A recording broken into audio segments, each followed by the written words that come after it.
bagong border na tayo, taga-probinsya. Hala, baka magpamendo sa akin yan, ha? Hindi pwede. Sana siya? Nakita niyo na ba siya? Ako, nakita ko siya. Nasa taas na yata. Dala-dala yung mga gamit niya. I have a plan. Bakit hindi tayo magpa-party sa bagong dating? Ay, tripping. Ha? Ano yun? Tripping, guys. As in, trip. Kami ang bahala. Ganito yan. Sasabihan natin siya na may party para sa kanya. Pero ang totoo, walang party. Tripping lang. Sigurado kayo dyan, ha? Dapat, ako pa rin ang pinakamaganda. Insecure!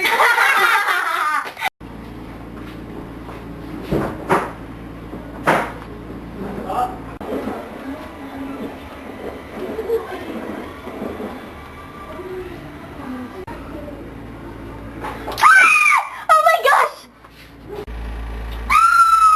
Ano yun? Si Isis yun ah!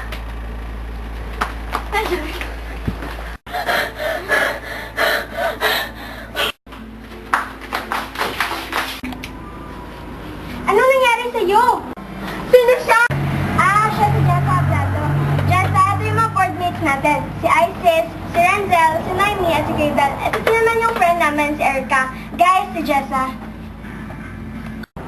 Diyos ko, Day, kala namin si Lola nabuhay. Buti, hindi nabasag tong salamin. Salamin ba naman buhay ko? Pasensya na ha. Hindi ko po sinasadya. Okay na nga. Sige na. Para makabawi ka sa akin, pumunta ka na lang bukas ng 9 p.m. sa kwarto.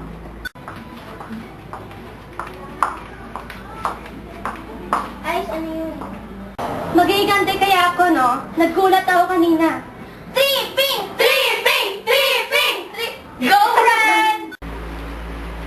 Saan ka pupunta? Uuwi na ako, na-homesick ako eh. Sorry talaga, hindi ako makakapunta sa party. Ngayon talaga ka na uuwi? Oo, bye-bye guys. Bye, Craven! Bye! Ingat ka, Craven! Sayang wala si Craven mamaya, no? Ano kaya nangyari sa kanya? Siguro na-homesick na talaga siya. Matagal-tagal na rin siya hindi nakaka-uwi eh. Hala kayo, baka kinulam na yun ni Jessa. Uy, wag ka naman ganyan. Baka magkakatotoo. Oh! Kaya ang tingin nila sa akin, porket probinsyana ako, gagamituin lang nila ako, pues makikita nila ang totoong mangkukulang.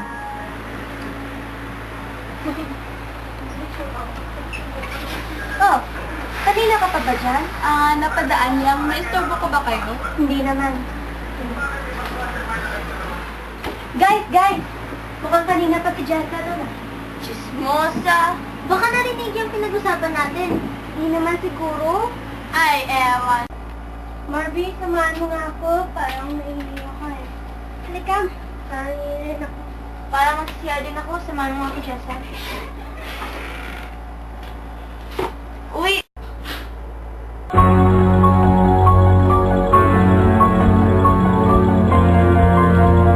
Ang sakit ng ulo ko.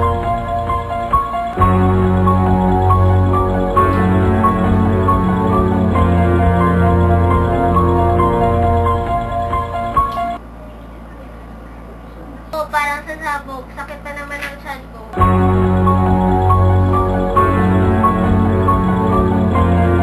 Wala naman ako kinain. Are you okay? Hindi yata eh. Umuwi ka na lang.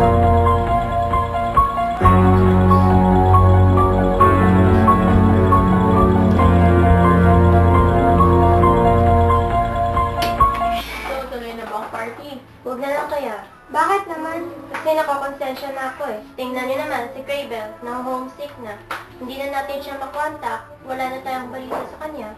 Si Erica naman, umuwi na dahil masama ang pakiramdam niya. Hindi naman natin alam kung bakit. Tapos parang kinakawawa na lang natin si Jessa. At natatakot na rin ako. Baka isa na naman sa atin ang magkasakit. Hindi naman talaga siguro masama si Jessa. Kaya lang siya nandito. Kasi gusto niyang tumuro ng leksyon sa mga masasamang tao.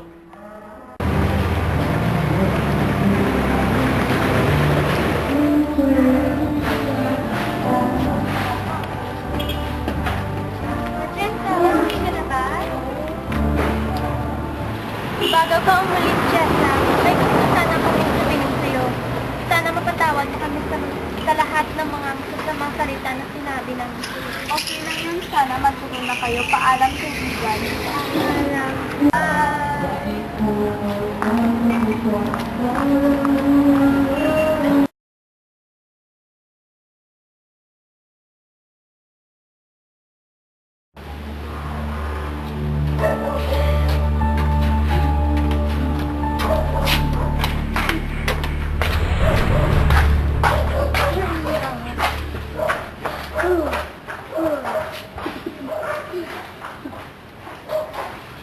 Hi, check.